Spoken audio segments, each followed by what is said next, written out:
சண்முகசுந்தரம் வணக்கம். சில நாட்களுக்கு முன்பாக தமிழக பாஜக தலைவர் நயினா நாகேந்திரன் சென்னை விமான நிலையத்தில் செய்தியாளர் சந்திக்கும் போது விஜயினுடைய அந்த பிரச்சார பேச்சு குறித்து கேள்வி எழுப்பப்பட்டது. அதற்கு பதிலளித்த நயினா நாகேந்திரன் குறிப்பிட்ட ஒரு நடிகையின் பெயரை சொல்லி அவர் வீட்டிலிருந்து முதல் விஜய் வெளியே வர வேண்டும் என்று குறிப்பிட்டு பேசியிருந்தார்.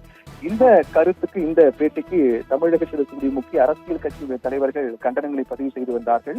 அதன் தொடர்ச்சியாக சம்பந்தப்பட்ட நடிகையாக பார்க்கப்படக்கூடிய நடிகை த்ரிஷா தொடர்பாக கண்டன அறிக்கை வெளியிட்டிருக்கிறார். ஒரு வழக்கறிஞர் மூலமாக அவருடைய தளத்தில் இந்த கண்டன பதிவை அவர் வெளியிட்டிருக்கிறார். அந்த பதிவில் என்னுடைய தனிப்பட்ட வாழ்க்கையை யாரும் பொதுவெளியில் விவாதிக்க கூடாது என்பது என்றும் பொதுவெளியில் விவாதிப்பது என்பது நியதி கிடையாது என்று குறிப்பிட்டிருக்கிறார். குறிப்பாக எந்த ஒரு அரசியல் கட்சியுடனும் எனக்கு எந்த தொடர்பும் கிடையாது என்றும் உயர் பதவியில் இருப்பவர்கள் பொதுவெளியில் பேசும்போது கவனமாக பேச வேண்டும், கண்ணியமாக பேச வேண்டும் என்பதையும் அந்த பதிவில் அவர் தெரிவித்திருக்கிறார். நயினா நாகேந்திரன் பேசியது அருவருக்கத்தக்க வகையிலும் முறையற்ற வகையிலும் இருக்கிறது என்றும் அவர் குறிப்பிட்டிருக்கார்.